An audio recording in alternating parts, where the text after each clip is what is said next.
क्या मैं इन अहमकों की वजह से नबी पाक सल्लल्लाहु अलैहि वसल्लम का तरीका छोड़ दूं? मेरे दोस्तों, ये सब बातें गौर करने की, ये इताअत और फरमाबरदारी हजरत सहाबा में जो थी, आज हमें अपनाना पड़ेगा। आज बातिल हमें मिटाना चाहता है, हमारे अंदर जो कुछ थोड़ा मोड़ा ईमान है उसे खुरच लेना चाहता है, और हम बातिल के साथ, अपने नफ्स और शैतान के साथ लगे हुए हैं। जो हमारे दुश्मन हैं, हम उनकी प्लानिंग में, हम उनके मंसूबों में उनके साथ हैं। अल्लाह हमारी हिफाजत फरमाए। आज हमारी शादियों का, हमारी तकरीबात का क्या हाल है? खड़े खड़े खाना खिलाया जा रहा है, स्टैंडिंग डिनर चल रहा।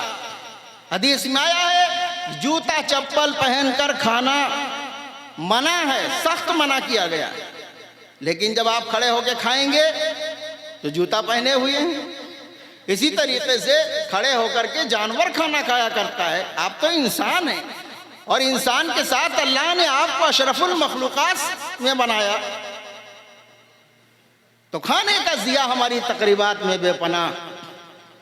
खाने का ज़िया, एक चावल, गेहूं का एक दाना, अगर अल्लाह ने हमसे सवाल कर लिया आखिरत में, एक रेज़ा बनाओ, एक दाना बना के दिखाओ जो तुमने नालियों में डाल दिया था, तुमने कचरों के ढेरों में डाल दिया था। कितने मेरे बंदे भूखे सो गए, तड़पते सो गए, उनके बच्चे बिलक बिलक के सो गए, और तुमने प्लेटें भर भर के ज़ाय किया, बर्बाद किया। चलो आज बनाओ, एक दाना हमें बना के दिखाओ। मेरे पास कोई जवाब नहीं मेरे दोस्त। इसलिए इन सब बातों को सोचो, सुन्नत के मुताबिक जिंदगी गुजारो। इसी तरीके से मैं कहा करता हूं, आज हमारी शादियों की तकरीबात में वीडियोग्राफी होती है। आज तक तो हम ये तकरीर किया करते थे कि वीडियोग्राफी हराम है, नाजायज़ है, और उसमें बहुत से मफासिद हैं। अब आज हम तकरीर कर रहे हैं तो हमारी वीडियोग्राफी हो रही है। ये कौन सी दीन की ज़रूरत है? अल्लाह के रसूल हज़रत नबी अकरम सल्लल्लाहु अलैहि वसल्लम ने फरमाया, जिस घर में कुत्ता या तस्वीर हो उसमें रहमत के फरिश्ते नहीं आते। आज तो हर एक की जेब में बैठा हुआ है ये गंदगियों का पिटारा। इसलिए मेरे दोस्तों, बिला ज़रूरत वीडियोग्राफी नाजायज़ और हराम है। हाँ, ज़रूरत हो तो अलग बात है, ज़रूरतन सब जायज़ है।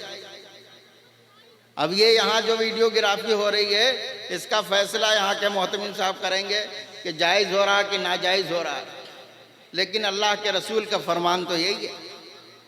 तो मैं ये बताना चाह रहा था कि तकरीबात में वीडियोग्राफी, ये तो खैर हमारा वीडियो ले रहे हैं और आदमी लोग हैं सब। वहाँ क्या होता है, दुल्हन सजी हुई अपने कमरे में मौजूद है, सजी हुई दुल्हन अपने कमरे में, हमारी बेटी मौजूद है, वहाँ वीडियोग्राफर गैर महरम और बाज़ दफ़ा गैर मुस्लिम वो पहुँचता है।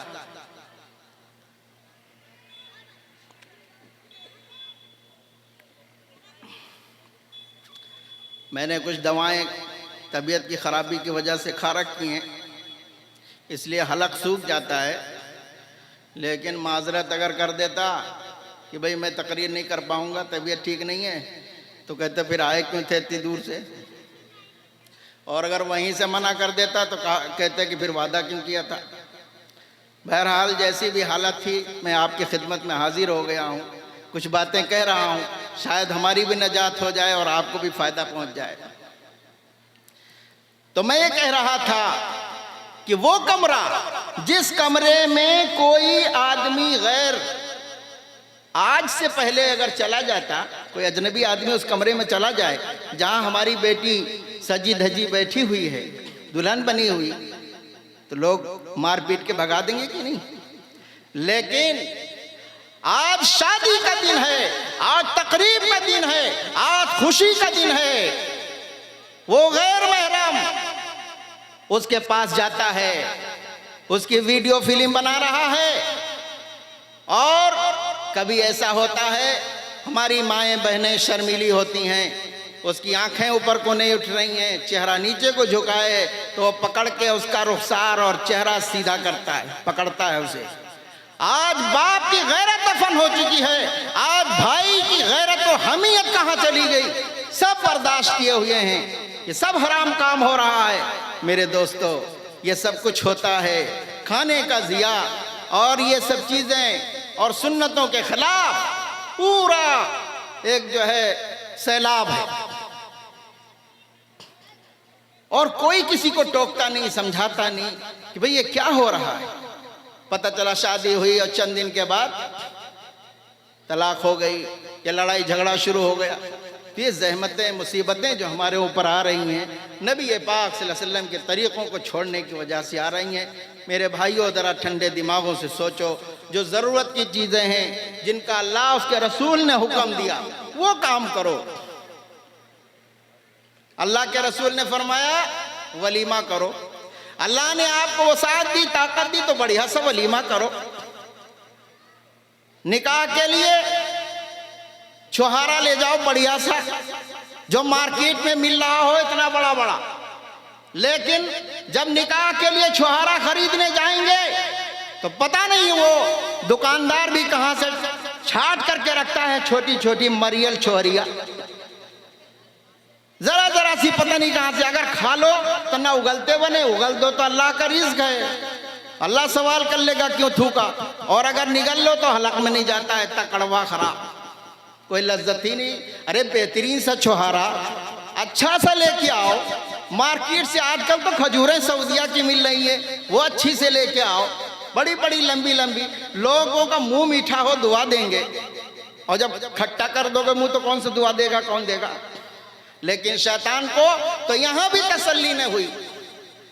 सबसे पहले तो मरियल छोहरिया लाया कि चलो छोहरिया पे ही इनको, उसके बाद अब तो वो भी खत्म कर दिया, अब तो वो भी खत्म कर दिया। अब तो बालूशाही और भालूशाही आ गया। भालूशाही ये देसी घी में बनवाया, तो वो बटने लगा, तकसीम होने लगा, या और अलाय बलाय पन्नी में पैक करके तकसीम होने लगा, टाफी साफी पता नहीं क्या क्या। तो मेरे दोस्तों, मैं ये कह रहा था कि सुन्नत ये थी कि छुहारा लाओ अच्छा सा, और लोगों का उस वक्त खुशी का मौका है, मुंह मीठा करो। वो हम नहीं करते। ऐसे नबी पाक सल्लल्लाहु अलैहि वसल्लम ने शादी की, निकाह किया अपनी बेटियों का अपना, और अज़वाज मुतहरात के निकाह हुए, उनको सुनो पढ़ो। जब शादी की तकरीब आए, मौलाना साहब के पास जाओ कि भाई हमें क्या क्या करना है, क्या नहीं करना है। ये सब सोचने की बातें हैं, फिक्र की बातें हैं।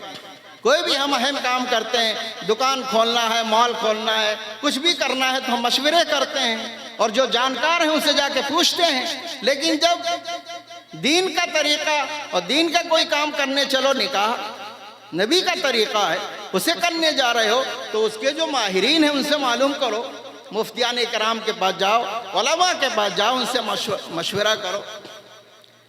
खैर, बात लंबी हो रही है। मैं ये कह रहा था कि वमन युतिल्लाह व रसूलहू, जो अल्लाह की और रसूल अकरम सल्लल्लाहु अलैहि वसल्लम की इताअत करेगा वही कामयाब होगा। आगे फरमाया वयख्शल्लाह वयत्तकी फउलाइका हुमुल फाइजून, जो अल्लाह से डरे और तकवा अख्तियार करे वो भी कामयाब है। अल्लाह से कैसे डरेंगे?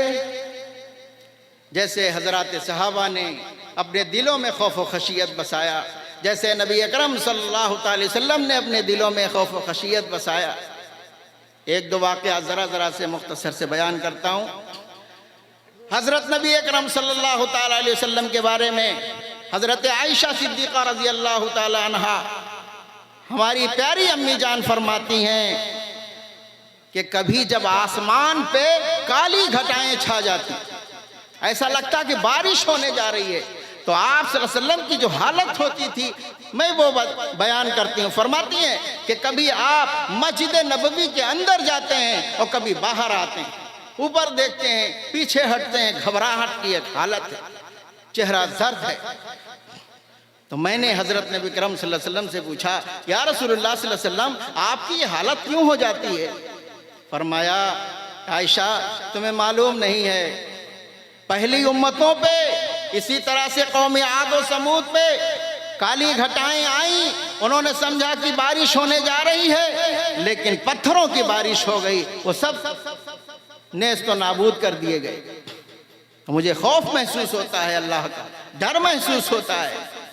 आपने फरमाया मेराज की रात में मैंने वहां मुजरिमीन और गुनहगारों की जो हालत देखी है, उनके ऊपर जो सजाएं हो रही हैं, उनको जो मैंने देखा है, अगर मैं मेरी जगह तुम देख लो, फरमाया रसूल अकरम सल्लल्लाहु अलैहि वसल्लम ने, लज़हिकतुम कलीला व लबकैतुम कसीरा, तो तुम्हारा हंसना बहुत कम हो जाए और तुम्हारा रोना बहुत बढ़ जाए।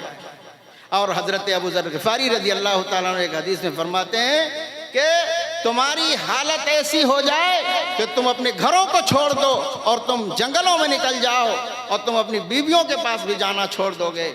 ऐसा खौफ, ऐसा हौलनाक और ऐसा दर्दनाक मंजर है दोज़ख में, जो मुजरिमों के ऊपर सजाएं हो रही हैं। हजरत अमीरुल मोमिनीन अबू बकर सिद्दीक़ रज़ी अल्लाह ताला अन्हु जैसे जलीलुल क़द्र सहाबी, जिनके बारे में अल्लाह ने फरमाया कि मैं इनसे राजी हूं और ये हमसे राजी, तमाम फ़ज़ाइल और मनाक़िब वारिद हैं, लेकिन फरमाते हैं आखिरत, फ़िक्र आखिरत और खौफ व खशियत का जज्बा उनके दिलों में कैसा है। फरमाते हैं काश कि मैं कोई दरख्त होता काट दिया जाता और हमारा आखिरत में कोई सवाल और जवाब का सिलसिला ना होता। एक मर्तबा एक बाग में तशरीफ ले गए, उस बाग में एक जानवर को देखा बैठा हुआ है, तो उसको देख करके फरमाया काश कि मैं इस तरह से जानवर होता, इस तरह से जानवर होता, मैं दुनिया में पैदा होता और मैं ख़त्म कर दिया जाता। कभी घास का तिनका उठा लेते और फरमाते काश कि मैं एक घास का टुकड़ा होता, दुनिया में पैदा होता, जानवर मुझे खा के ख़त्म कर देते। ये खौफ व खशियत और आखिरत की फिक्र हजरत सहाबा के दिलों में। एक मर्तबा हजरत रबिया असलमी रज़ी अल्लाह ताला अन्हु से बातचीत हो रही, किसी मसले पे बातचीत हो रही है, तो हजरत अमीरुल मोमिनीन अबू बकर सिद्दीक़ रज़ी अल्लाह ताला अन्हु का लहजा तेज हो गया। हजरत रबिया असलमी जो सामने हैं, उनको थोड़ी नागवारी से हो गई। जब नागवारी हो गई तो फौरन एहसास हो गया कि रबिया असलमी को मेरी बात से तकलीफ पहुंच गई, नागवारी हो गई, तो फौरन माजरत करने लगे। फरमाया रबिया असलमी मुझे माफ़ कर दो, मेरे लहजे से, मेरी बात से, मेरे बात की तेज़ी से तुम्हें तकलीफ पहुंच गई, मुझे माफ़ कर दो। हज़रत रबिया असलमी फरमाते हैं इतना बड़ा आदमी, नबी पाक सल्लल्लाहु अलैहि वसल्लम का साथी और यारे गार और 50 उनके सैकड़ों मनाक़िब और फ़ज़ाइल, वो मुझसे माफ़ी मांग रहा है, मैं क्या जवाब दूँ। वो कुछ बोल ही नहीं रहे। हज़रत नबी करम सल्लल्लाहु अलैहि वसल्लम की खिदमत में पहुँच गए। आप सल्लल्लाहु अलैहि वसल्लम की खिदमत में पहुँच गए तो वहाँ किस्सा बयान किया गया कि हज़रत ऐसा वाक़या पेश आ गया, मेरे लहजे में तेज़ी आ गई, इनको नागवारी हो गई, मैं माफ़ी मांगता हूँ, ये कुछ बोल ही नहीं रहे। तो आप सल्लल्लाहु अलैहि वसल्लम ने फरमाया रबिया तुम ये कह दो कि अल्लाह माफ़ करे, मैं भी माफ़ करता हूँ। मेरे दोस्तों, इससे सबक ये मिलता है कि हम भी इंसान आपस में ज़िंदगी गुजारते हैं, घर में गुजारते हैं, घर ख़ानदान में, महल्ले में, गांव में, कस्बे में, तो हमसे भी एक दूसरे से नाचाकी हो जाती है, गुफ्तगू में, बातचीत में लड़ाई झगड़ा हो जाता है। तो इस्लाम की तालीम क्या है कि इस झगड़े को बाकी ना रखो, इसको देर तक न पालो, वरना फूड़ा फुंसी बन जाएगा और इख्तलाफ बढ़ता चला जाएगा। इसको जल्दी खत्म करो, 3 दिन के अंदर अंदर बोलचाल कर लो। और फरमाया गया कि जो पहले सलाम कर लेगा उसको जन्नत में शानदार महल दिया जाएगा। तो मेरे दोस्तों, आज हम अपने माशरे का, माहौल का जायजा लें, देखें कितने ऐसे मौके हम देखते हैं कि एक भाई है, दूसरे भाई से बोलचाल नहीं है। एक माँ की कोख से पैदा हैं, बगल से बगल में दीवार मिली हुई है, रह रहे हैं, और दिलों को देखा जाए तो करोड़ों मील का फासला है। एक ईद गुजर गई, 2 ईदें गुजर गई, बोलचाल ही नहीं होती। मेरे दोस्तों, ये सब हालात बदलने के लिए अब मुसलमानों को तैयार होना चाहिए। ये जो वबाएं, जो मुसीबतें और जो परेशानियां, जो हालात हमारे ऊपर आ रहे हैं, मेरे दोस्तों, ये सब हमें झंझोड़ के कह रहे हैं कि तुमको हजरत सहाबा की तरह सुन्नतों के मुताबिक जिंदगी गुजारनी पड़ेगी। तुमको अपनी जिंदगी को सहाबा की तरह खौफ व खशियत वाली गुजारनी पड़ेगी। तुमको अपनी जिंदगी फिक्र आखिरत वाली बनानी पड़ेगी, तभी कामयाब हो सकते हो। वरना ये बातिल ताकतें ये हमें जगाने के लिए और हमें झंझोड़ने के लिए अल्लाह की तरफ से मुसल्लत है। मेरे भाइयों, मेरे बुजुर्गों, इस इजलास का ये पैगाम है कि आप लोग यहाँ से अहद करके उठें कि इंशाअल्लाह पिछली जो भी ज़िंदगी जैसी भी गुजरी वो गुजर गई, अल्लाह से तौबा करें और अपनी ज़िंदगी को शरीयत और सुन्नत के मुताबिक गुजारने की फ़िक्र पैदा करें। अल्लाह ताला हम सबको कहने सुनने से ज़्यादा अमल की तौफीक अता फरमाए। व मा अलैना इल्लल बलाग व आखिरु दावाना अनिल हम्दुलिल्लाहि रब्बिल आलमीन।